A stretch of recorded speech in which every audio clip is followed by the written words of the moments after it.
아파트 주차장이요. 순식간에 아수라장으로 변했습니다. 안진용 기자님. 예, 제가 소개해드릴 영상은요. 부산의 한 아파트입니다. 이곳에서 보면은요. 빠르게 지나가는 차량이 있는데 이 차량이 돌진하면 안 될 곳으로 돌진을 합니다. 자, 지금 보세요. 주차장에서 속도를 전혀 줄이지 않고 달려가죠.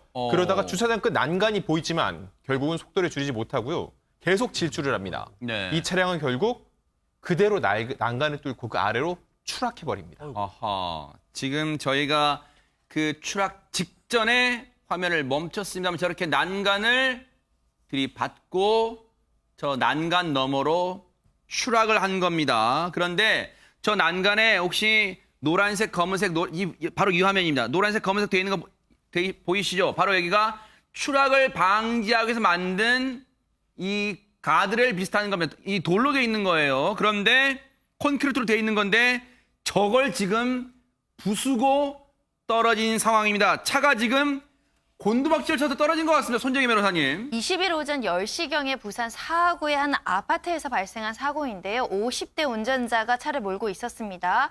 이 아까 보신 것처럼 차량 추락 방지 난간이고요. 두께만 30cm니까 굉장히 어떻게 보면 단단하고 이 추락 방지할 만큼의 위력이 있었을게도 불구하고 아까 보셨다시피 차량이 굉장히 돌진하는 모습이에요. 높은 속도로 달렸기 때문에 이 추락 방지도 추락을 방지하지 못했다라고 보이는 상황이고요. 이 주차장에 진입해서 난간을 들이받고 5m 아래 주차장으로 추락했습니다. 세상에. 그 충격도 굉장히 컸던 상황이었습니다.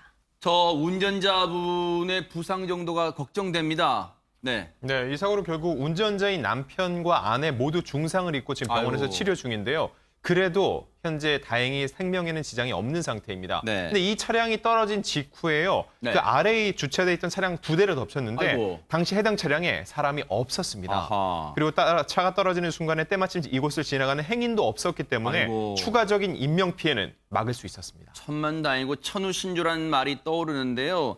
관련해서 저 당시 상황을 목격하신 분 그리고 경찰 얘기 이어서 듣고 이어가 보도록 하겠습니다. 큰 소리가 나서 내다본 게 조금 있으니까 119가 왔어요. 근데 사람 이제 이래 들끗 해가지고 수습해가 가는 거는 맞지. 두 분은 척추를 다쳐가지고 병원에 입원해가서 왜 사고 났느냐 그렇게 물으니까 급발진이다 그렇게 얘기를. 지금 앞서 보신 것처럼요.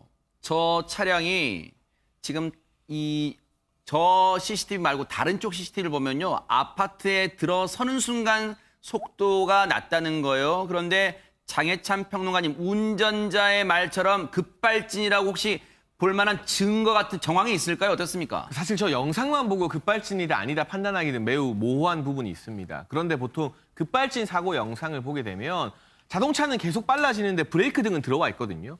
브레이크를 밟았는데도 기계 오류 때문에 속도가 계속 높아지면 급발진일 가능성이 매우 높은데 이 영상을 보면 자동차가 가속하는 동안은 브레이크 등이 들어와 있지 않아요.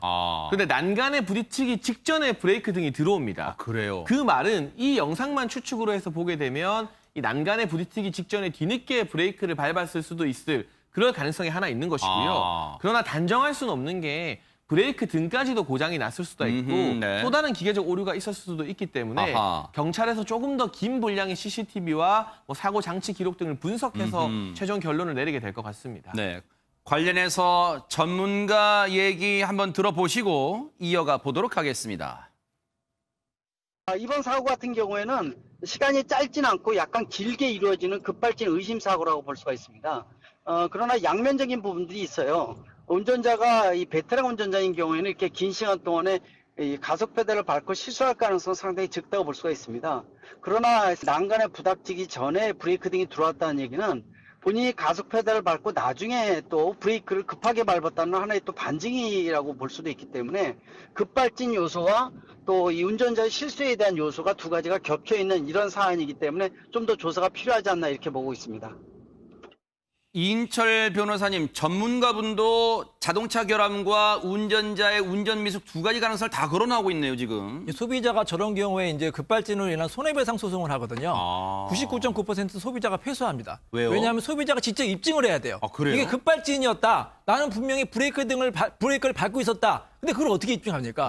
그걸 입증할 수 있는 방법은 딱 한 가지입니다. 뭘까요? 급발진하는 순간에 빨리 그 핸드폰을 꺼내서 영상을 수밖에 찍어야 됩니다. 없어. 내가 지금 세상에. 불을 밟고 있습니다. 근데 이거 아유. 불가능하잖아요. 네. 그래서 우리나라뿐만 아니라 세계적으로 급발진 소송하면 굉장히 소비자가 불리하거든요. 아하. 이런 점은 좀 시정을 해야 될 것으로 보입니다. 일단은 지금은 저 운전자분과 동승하신 분이요. 상당히 지금 중상을 입었다고 하니까요. 일단은 치료를 받으시고 쾌유한 데 집중하시고요.